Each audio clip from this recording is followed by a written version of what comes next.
We've got ice cream and firefighters and incredible pieces of history, Dogs, hatchets, mummies, oh my. along with a female-based blog and Philadelphia movie trivia. Let's check out what's just next door.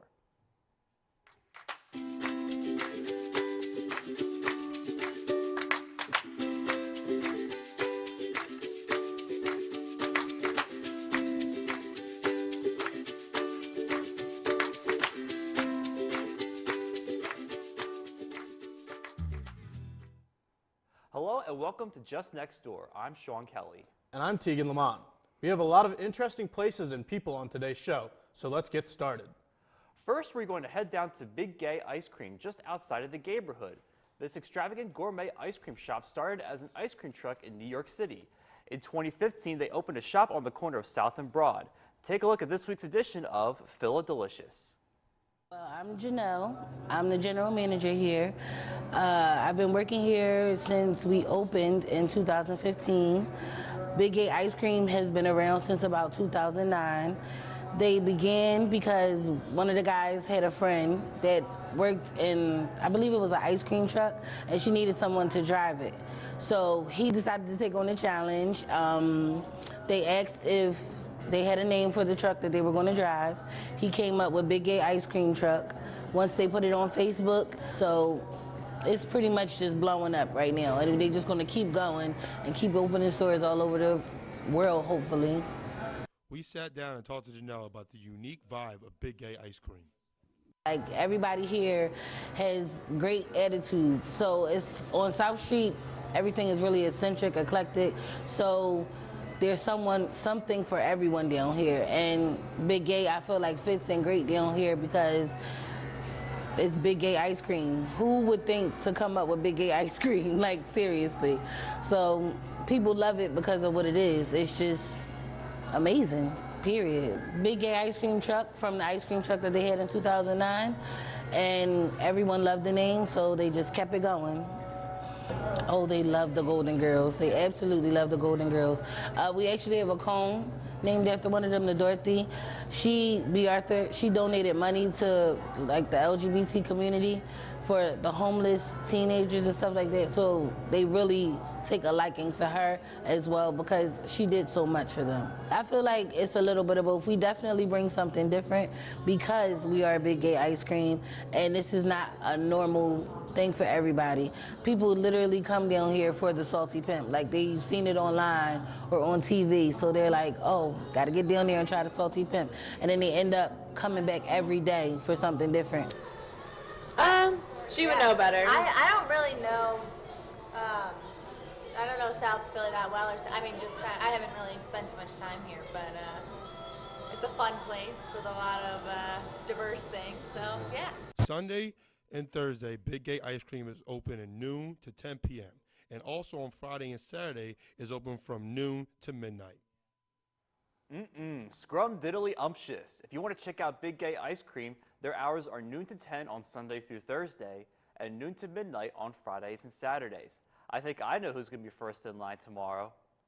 You know what's better than dessert? Throwing hatchets. Our next stop is Bury the Hatchet, a stress-relieving night out with friends. They are located on Washington Ave near 17th Street. Let's send it over to Nick Kerr to find out more about this unique activity. So the sport started about 15, 16 years ago in Canada in a backyard. Bury the Hatchet, located in South Philly, is becoming one of the most popular attractions for locals. We've been here for about a year and a half, maybe even more. This thing really did start as a trend in America in a sense, but now it has become a very large part of the sport in the United States. We recently got on ESPN last December, and ever since then a lot of people have been picking up on it, and it's becoming an activity. More people do it than bowling now. A lot of people come in here on the weekends. We get about 144 people or max in a certain day. And a lot of people get really involved in the sport and become professionals at it. There are even leagues that you can join if you really want to get involved with the sport of axe throwing. There is a one-time entry fee, and you can win cash prizes after each contest. It's played, guys, is it scored 1 through 6. It goes 1, 2, 3, 4, 6. And the 2 blue dots at the top are worth 10 points. Those are called kill shots. Now, those are a mercy rule that you usually use towards the end of it if it's a tie or if you want to advance your points. And the way it usually plays is that a blade is long as it's touching the black line, it goes to the higher number, and that is usually how the game is played according to WADA, which is World Expert. When going to Bury the Hatchet, the cost is $39.99 per person, and it is great for parties and other big group gatherings. During your time there, you will get 2 hours with an axe master who will show you the ins and outs of throwing axes and hatchets. Bury the Hatchet is found in multiple locations around the area, such as South Philadelphia and King of Prussia. The hours for each are from 10 a.m. to 9:15 at night. Well, I know where my next date is going to be. If you want to make a reservation or to learn more, go to their website at burythehatchet.com. Well, for this next segment, we head up to North Wales, Pennsylvania, just a short drive from Philly. We'll hear about the North Penn Volunteer Fire Company. A LaSalle student, Alex Wilson, gave us a tour and showed us what it's like to be a volunteer firefighter in this week's edition of Service with a Purpose.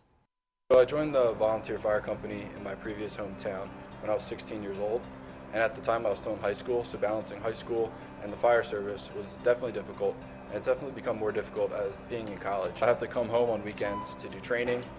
Monday nights we also do drill here. We train on different things every week so we can keep our training up to date and our skills sharp. So being able to leave and your friends down at school, be able to miss meetings and things at school, but you never miss class. Class comes first. Being a volunteer firefighter, you just live your life just like everyone else. And when the tones drop, you got to respond. You drop what you're doing, you go out, you serve the community no matter what it is, no matter what the notes say. You read them, you prepare for what's coming, and so you can do the best job. Get to the firehouse in a safe manner, you suit up, put your gear on, get on the truck, coordinate with your crew what's going on. The officer will kind of dish out some responsibilities. You'll hear some reports, you'll get to the scene, and you'll deal with what's going on there. Other than that, you do what you do during your day. You go to class, you hang out at home, hang with your family, go out, kind of live your life. And then when your community needs you, you have to go do what you have to do. I'm Don Holt. I'm the fire chief of the North Penn Fire Company. I've been with the department for 18 years, and I'm coming up on 30 years in the fire service. So my responsibility as chief is member safety, running operations on fire scenes and rescue scenes, the daily, occurrences of a fire station. It's family. I'm a fourth-generation fireman, so it's in my blood, and once you get into your blood, you never lose it. So here I am 30 years later. So volunteer firefighters in our neighborhood are all neighbors. They're moms, their dads, their brothers, sisters, aunts, uncles. Volunteer firemen save the community a ton of money. If we weren't volunteering, you'd have salaries, you'd have insurance, the towns would have to buy the apparatus and the gear, the SCBA and the radios, the daily upkeeps of the station. So, the volunteer firefighter, we're a dying breed, but we're in the breed of need. So if you're available to help your community and you have a volunteer firehouse close, please. Well, it's wonderful to see college students become part-time volunteer heroes. The firefighters are always looking for more volunteers in a variety of areas. If you're interested in becoming a volunteer firefighter, contact your local fire company. And if you're interested also in volunteering, contact the person in charge of membership, fill out some paperwork, and after training, you'll be ready for duty. Well, Sean, you went out and you did that package. What were some things that you found out there or that you saw that you found particularly interesting? Well, I found it really unique about how this fire department works, because each fire station works different, they operate different. Some fire stations run volunteer people, some people work there as a full-time job. So I thought it was really cool to see how the fire station works in a volunteering kind of aspect. I know I've been to a couple of fire stations where people work as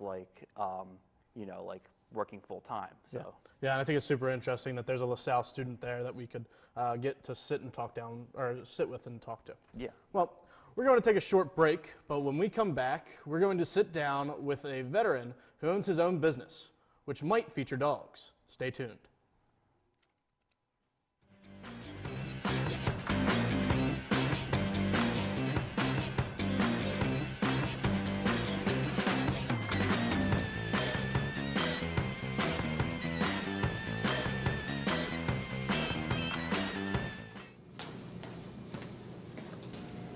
What you reading, loser? Nothing, man. I'm just trying to study for this task coming up. Gotta keep up with work. Oh, that's cool. Yeah. trying to study. Leave me alone.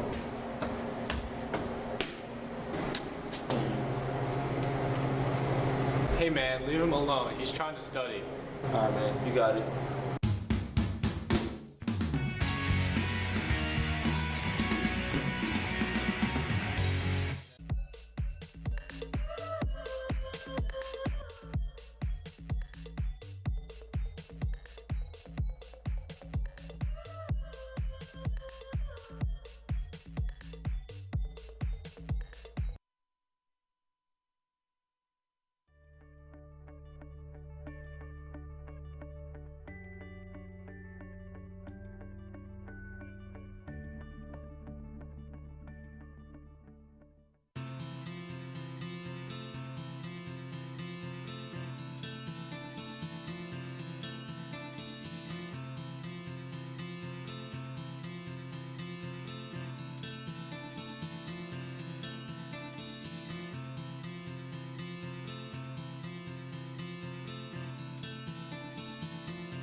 Well, we're back at Just Next Door. HD Dog Training is a dog training service that travels to customers for private training along with group training to help new dog owners.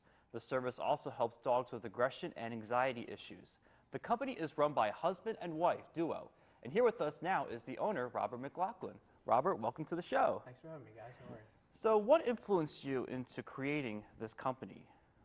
So to be quite frank, a few years ago I was working at a pet store, and I noticed some inconsistencies in things that were being taught to people from, trainers that were coming into those stores and giving explanations of their versions of training and whatnot. And more or less, I kind of knew some things were wrong, but I didn't have, the know-how to fix things. So I kind of finally got the Veterans Affairs to put me through a service dog training school. Shh, trying to get a ball. Oh, there you go. Go ahead. Basically, the more or less what you're asking is I kind of got a hold of training, and I really just wanted to repitch things to people that made sense to them in the right way. So really, I started fixing my own dog's problem at that point, who had severe aggression issues, and we kind of mitigated all of that for a long time, and things ended up being really well. It turned out for the company too. So everybody's benefiting in the long run. What sets your company apart from other training companies, and what makes you a little bit different than other places? Okay, so this is always a good question. Basically, we're very straightforward with people. We don't come in and explain to people like things like this happen. Like dogs do have anxiety issues, and this is new for her. So, when you go to new places, go ahead, calm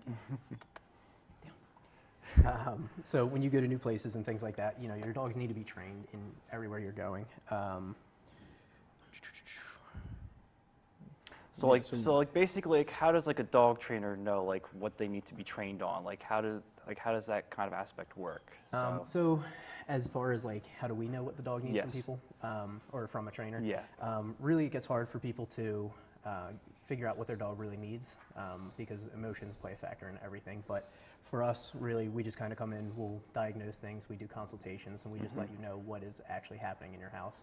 Whether you book us from that point or not, it doesn't really matter to us personally, but as long as you're going a route of getting training through somebody, that's the best thing to do, because sometimes it's hard to admit that we don't know what we're doing as owners, and it can be challenging. So. So you mentioned the dog here. What is her story? So this is Xena. Xena is my Belgian Malinois, and she is ready to get off the camera. But Xena is our home dog. She's basically our show dog. When we'll go out and do competitions, or not competitions, I'm sorry, demonstrations for people, and kind of just get her out there and let people know that sometimes high energy or high drive dogs like this, who are usually used for special forces or special operations, they can be house dogs, but it's very demanding on your life. So you have to change a lot of things, and people need to understand that as well. Yeah. All right, so we have a short clip that we want to show you guys, and I would like you to discuss what's going on in this video. So can you tell us what's going on in this video? So Yeah, so more or less right here we have Xena, calling her to a heel, which is more or less where we walk from. So my dogs don't pull on leash, none of our clients' dogs do either. So we play tug with them to let out some energy, almost as a reward. Sorry, she's rewarding herself right now. Is this gonna mess up? It's okay. Okay. I'm like, sorry. So Xena chooses to do whatever she needs to do to relieve her stress, and this is fine.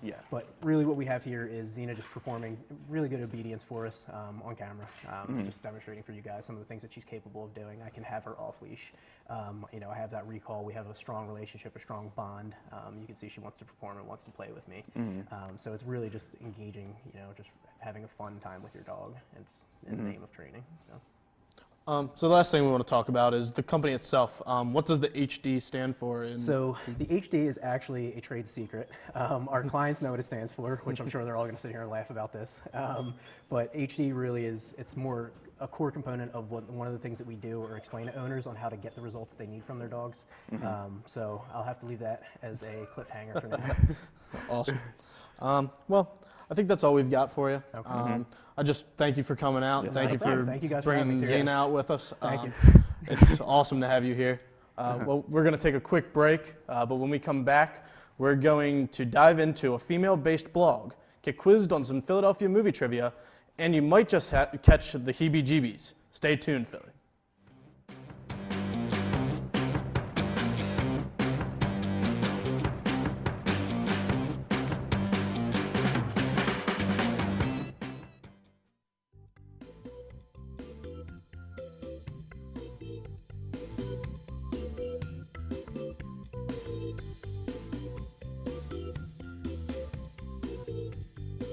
According to the Mayo Clinic, exercising has stress-busting benefits by bumping up your endorphins and improving your mood.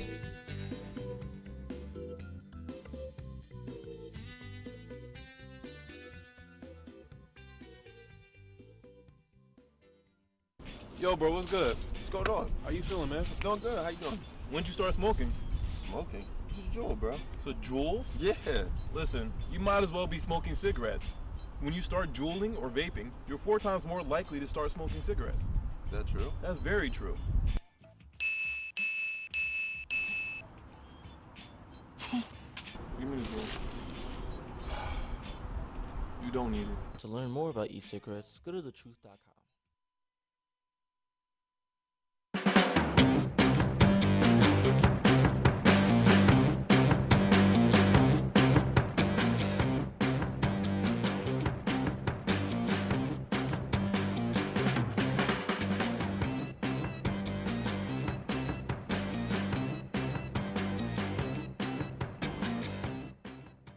Welcome back to Just Next Door. We stay here at LaSalle University, where they have welcomed a new chapter of an online blog called Her Campus. Our correspondent Valerie Jean-Baptiste has the scoop on this new magazine-style blog.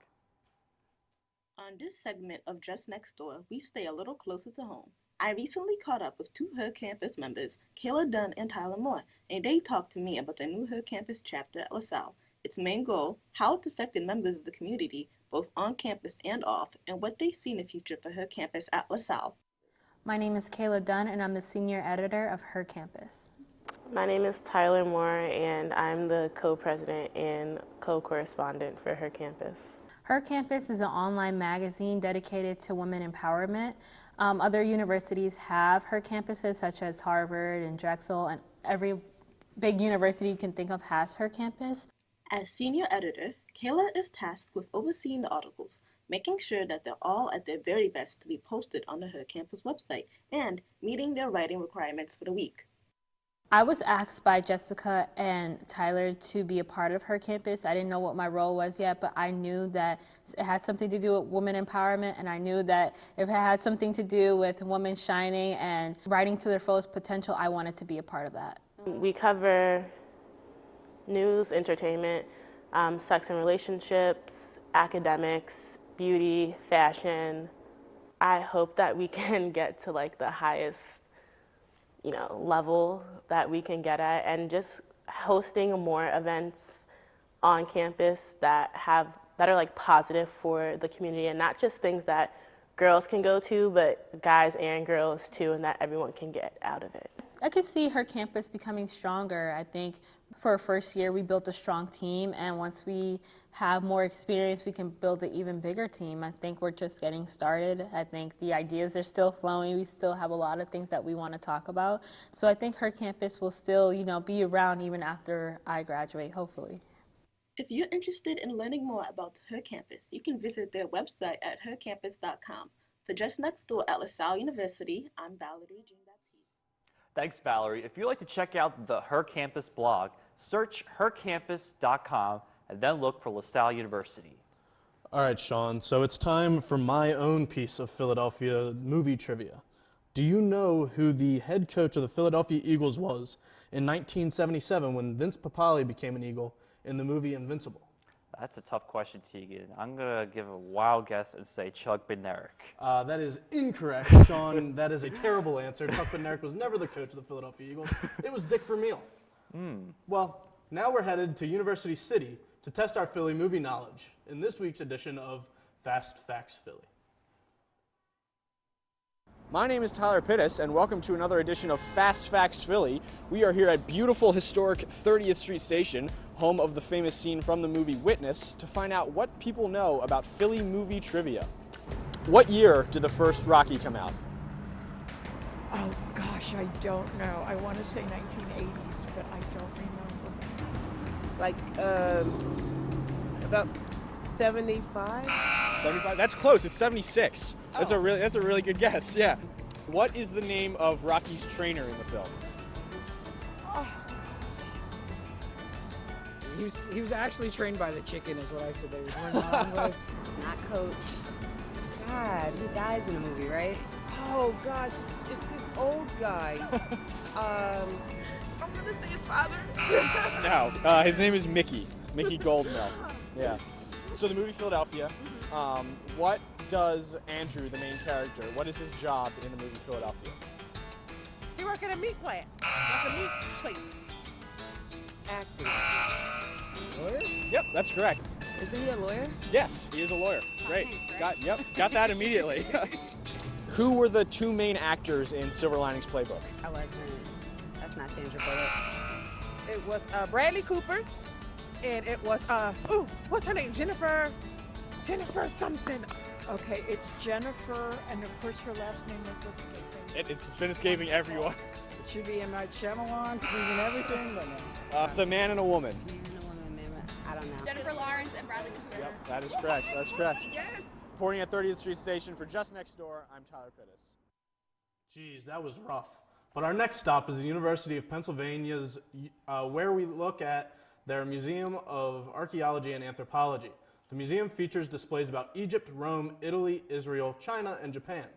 Our Just Next Door correspondent, Isaiah Clark, got a behind-the-scenes look at their new ancient Egypt from discovery to display exhibit.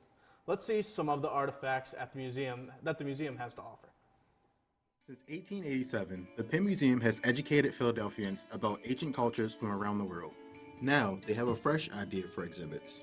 In the Ancient Egypt from Discovery to Display exhibit, patrons can see artifacts going through the conservation process. So people can expect to see basically what happens to an object from the time of its excavation all the way through how it comes to the museum, what happens to it sort of behind the scenes in storage or in conservation, and then get a sense of what it looks like on display. Well, this is a modern take. Not all the pieces on display are as untried. A lot of these pieces have either been in our storerooms or they've been on display where they haven't really been changed in over 100 years.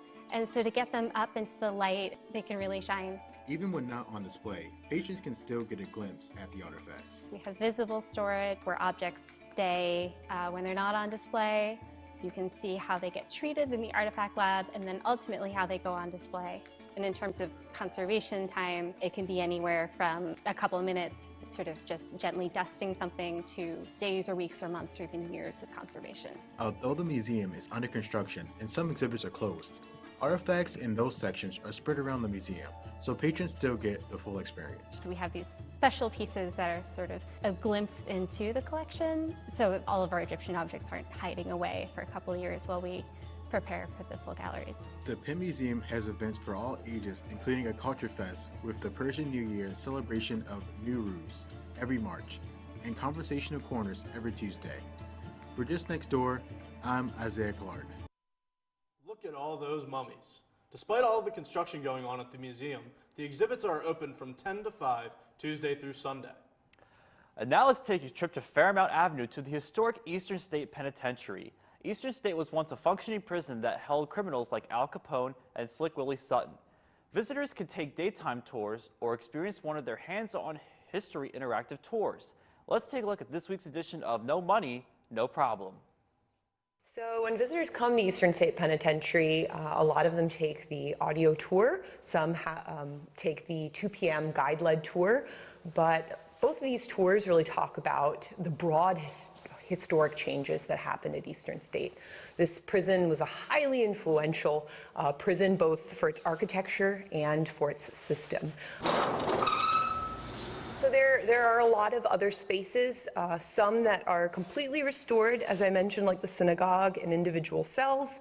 There are some other special places where we have what are called hands-on history programs, in which guides let visitors into spaces that are usually closed during the day. One example of that is the Catholic chaplain's office, which is not completely restored, but it shows stabilized paintings. What visitors will also be able to see is the original operating room. See original surgical light from the 1950s, a skylight that was installed to bring in additional light for different surgeries. It was a space where Al Capone got his tonsils removed when he was in prison here in 1929. So a lot of really cool old medical artifacts to check out throughout this cell block.